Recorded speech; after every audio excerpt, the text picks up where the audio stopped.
माझ्याकडे खूप छान अशी कोरफड ग्रो झालेली आहे आणि मी खूप साऱ्या कुंड्यांमध्ये लावलेली सुद्धा आहे. कारण कोरफडीचे खूप सारे फायदे आहेत आणि ते मी अनुभवले आहेत आणि आज तेच मी तुमच्याशी शेअर करणार आहे. चला तर मग आपण बघूया. तर ही जी कोरफड आहे ती मी अशी काही कट करून घेतलेली आहे आणि आपण ह्याला धुवून घेऊ स्वच्छ. ह्याचे बारीक पीसेस करू आणि मिक्सरला लावून घेऊ. मी कोरफड छान अशी धुवून घेतलेली आहे आणि त्याचे बारीक पीसेस करून मी मिक्सर ग्राइंडरमध्ये त्याला टाकलेलं आहे. मी कोरफडची साल न काढता तसंच त्याला बारीक करून मिक्सर ग्राइंडरमध्ये ग्राइंड करून घेतलेलं आहे. कारण त्यासाठी खूप वेळ लागतो आणि सगळं खूप मेसी होतं.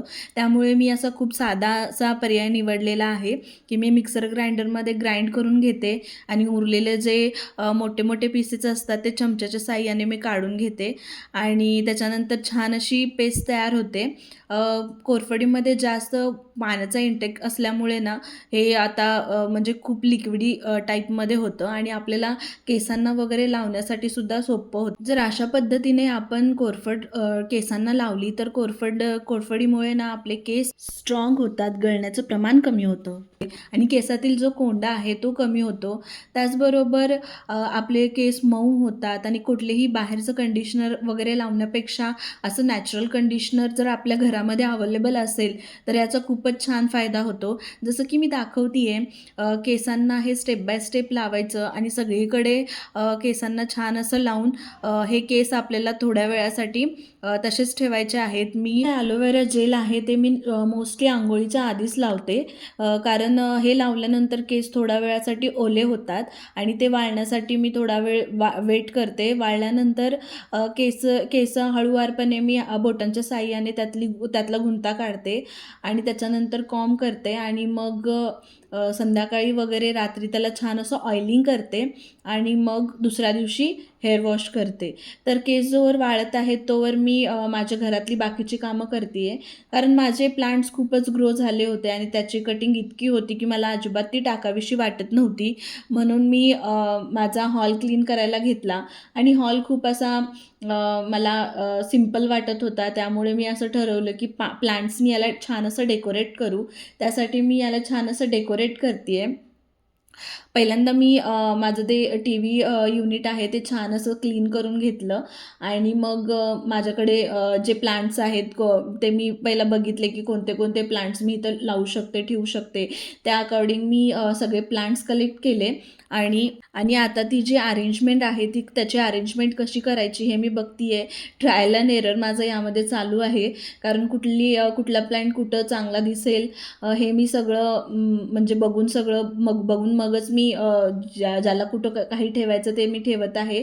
माझं स्पायडर प्लांट खूपच छान ग्रो झालेला आहे आणि त्याला बेबीज पण आलेले आहेत जसं की तुम्ही पाहू शकता. त्याच्यानंतर माझ्याकडे मनी प्लांटसुद्धा खूप छान असा ग्रो झालेला आहे. तर मी त्याच्या कटिंग केल्या आणि त्या कटिंग रबरच्या साहाय्याने त्याला एकत्र असं हे केलं आणि मग मी माझ्या जे काचेच्या बरण्या माझ्याकडे होत्या त्यामध्ये मी त्याला ठेवलेलं आहे. तर कसा दिसतो हॉल हे मला कमेंट थ्रू नक्की सांगा. तुम्हाला कशी वाटली ही घरच्या घरी केलेली मी हॉलची सजावट डेकोरेट तुम्हाला कशी वाटतीये मला कमेंट थ्रू नक्की सांगा. आणि त्याच्यानंतर माझ्याकडे जो स्नेक प्लांट आहे खूपच ग्रो झालेला आहे आणि मी त्याची पानं जी आहेत तो मी बाहेर ठेवला होता. त्यामुळं त्याच्या पानांवरती थोडी धूळ होती, त्याला मी क्लीन केलं आणि त्याच्यानंतर जे काही हॉलमध्ये पडलं होतं सगळी अरेंजमेंट करताना खूप सारी पानं वगैरे खाली पडली होती ते मी सगळं क्लीन करून घेतलं आणि असा दिसतोय माझा हॉल. हे सगळं केल्यानंतर खूप पॉझिटिव्ह असं फील वाटत होतं. तर तुम्हाला हे कसं वाटलं हे मला कमेंट थ्रू नक्की सांगा. आणि त्याच्यानंतर मी बाल्कनीमध्ये थोडा वेळ बसले. मी आत्ता हे जे प्लांट्स आहेत ते मी एक एक करून असं हॉलमध्ये ठेवत असते. कारण म्हणजे 15 दिवसांनी असं त्याला चेंज करत असते. हे इंडोर प्लांट्स आहेत पण त्यांना सूर्यप्रकाश देणंसुद्धा तितकंच गरजेचं आहे. त्यामुळं मी त्यांना आत बाहेर असते अल्टरनेट करून असं एक एक प्लांट मी आत घेत असते. तर त्याच्यानंतर मी बाल्कनी अशी क्लीन केली आणि त्याच्यानंतर माझ्याकडे जे बाल्कनीमध्ये प्लांट्स आहेत त्यांना मी पाणी घालून घेतलं. तर त्याच्यानंतर मी असं थोडं शिंपडून पाणी घातलं तर जे प्लांट्सवरती आपलं जी धूळ आहे ना ती सगळं प्लांट्स वगैरे असे छान असे क्लीन होतात आणि अशी दिसते माझी बाल्कनी. जसं की तुम्ही पाहताय. त्याच्यानंतर हे सगळं झाल्यानंतर भरपूर कामं माझी आत्ता झाली होती आणि माझा मी टाईम मला एन्जॉय करायचा होता. त्यासाठी मी पटकन कॉफी बनवली आणि मी कॉफी आत्ता माझी एन्जॉय करते आहे. आणि बाल्कनीमध्ये बसून हा मी टाईम मला एन्जॉय करायला खूप आवडतो. तुम्ही तुम्ही कसा तुमचा मी टाईम एन्जॉय करता हे मला कमेंट थ्रू नक्की सांगा. ह्या म्हणजे आता खूप मला पॉझिटिव्ह वाटतंय. म्हणजे इथं बाहेर असं बसल्यानंतर खूप छान छान असे विचार येतात. निसर्गाच्या सानिध्यात थोडा वेळ आपण वेळ घालवला पाहिजे असं मला वाटतं. कारण त्याच्यामुळे एक पॉझिटिव्हिटी जी आहे ती आपल्यामध्ये येत असते आपल्या विचारांमध्ये. त्याच्यानंतर मी आपण जे कोरफड लावली होती त्याच्यामुळे माझे केस ओले झाले होते. ते मी थोडे ड्राय करते आहे म्हणजे बोटांच्या साहाय्याने, कारण त्याच्यामध्ये गुंतासुद्धा होतो. तो सगळा मी काढून घेते आणि छान असं त्याला वाळवून घ्यायचं. कारण कोरफडीचा जे जेल आहे ते लावल्यानंतर केस खूपच ओले होतात. तर थोड्या वेळानंतर मी केस वाळल्यानंतर मी छान असं अंघोळ करून घेतली आणि अंघोळ केल्यानंतर केसांना कॉम्ब केलं. कॉम्ब केल्यानंतर केसांमधून ना कोरफड लावल्यामुळं थोडं पांढरं पांढरं असं पडतं. ते छान असं सगळे केस क्लीन करून घ्यायचे आणि रात्री मस्त असं केसांना तेलाने मसाज करायचा. तुम्ही कोणतेही तेल वापरू शकता. मी खोबरेल तेल वापरते आणि छान असा केसांना मसाज देते आणि रिलॅक्समध्ये झोपून जाते आणि सकाळी उठल्यानंतर केस खूप छान होतात. ते मी तुम्हाला दाखवणारच आहे. त्याच्यानंतर संध्याकाळी चहासोबत काहीतरी बनवायचं म्हणून किचनमध्ये मी आले.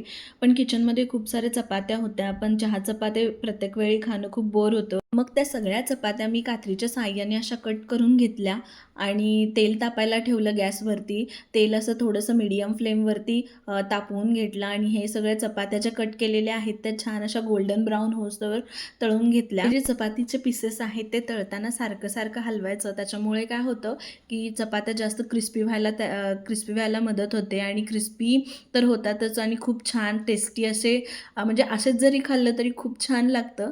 पण हे सगळं झाल्यानंतर मी हे सगळं तळून घेतलं छान आणि त्याच्यावरती लाल तिखट पावडर थोडीशी, म्हणजे तुमच्या अकॉर्डिंग तुम्हाला कसं तिखट हवं त्याच्याप्रमाणे तुम्ही थोडंसं लाल तिखट टाका आणि त्याच्यानंतर चाट मसाला टाका. याच्यामध्ये मीठ टाकायची गरज नाही आहे, कारण चाट मसाल्यामध्ये ऑलरेडी मीठ असतं. त्यामुळे आपण ह्यामध्ये फक्त ह्याला लाल तिखट आणि चाट मसाला लावतो आहे.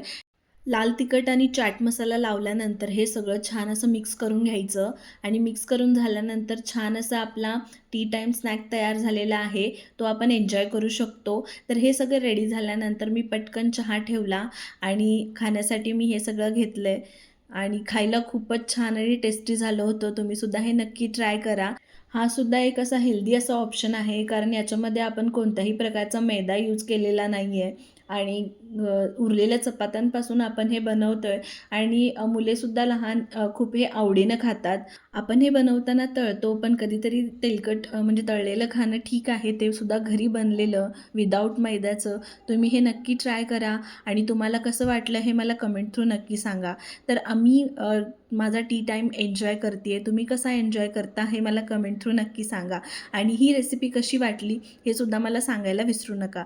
त्याच्यानंतर मी हे सगळं उरल्यानंतर मी जे एअरटाईट कंटेनरमध्ये ह्याला छान असं पॅक केलं, याला ठेवून दिलं. त्याच्यानंतर मी संध्याकाळच्या स्वयंपाकाची तयारी करून घेतली, कारण मला दांडिया बघायला बाहेर जायचं होतं. अगस्त खूप लागला होता, कारण त्याच्या स्कूलमध्ये सुद्धा त्याला दांडिया वगैरे आता शिकवतात. त्याला आत्ताच सगळं कळतं आहे दांडिया वगैरे. त्यामुळं मी अजूनपर्यंत त्याला घेऊन गेले नव्हते, पण मी आज त्याला घेऊन जाणार होते. त्यानं कधीच हे अनुभवलं नव्हतं. तर मी त्याला अशी घेऊन गेले आणि त्याला खूप छान वाटलं होतं सगळं. तो सगळं बघत होता आणि इथे आहे अगस्त्य. सगळे खेळताना तो बघतोय आणि त्याला खूप वेगळं वाटतंय आणि त्यानं हे सगळं खूप एन्जॉयसुद्धा केलं. तर जसं की मी काल तुम्हाला सांगितलं होतं, म्हणजे कोरफड मी चांगली लावून घेतली होती. त्याच्यानंतर छान असे केस मी कॉम्ब करून घेतले आणि आता छान असं ऑइलिंग करून घेतलं आहे केसांना. रात्रीच केलं आहे, पण मी आत्ता तुम्हाला दाखवते आहे, कारण काल आम्ही दांडिया वगैरे बघायला गेलो आणि त्याच्यानंतर खूपच लेट मला झाला. त्यामुळं ते दाखवणं राहून गेलं, ऑइलिंग करणं. आणि मी आता हेअर वॉश करते आणि केसे कशी झाली आहेत, म्हणजे मला तेल लावतानाच स्मूथ वगैरे जाणवत होते केस. तुम्हीसुद्धा नक्की ट्राय करा आणि हा अनुभव घ्या आणि हेअर वॉश करून मी तुम्हाला दाखवते की केस कसे झालेत.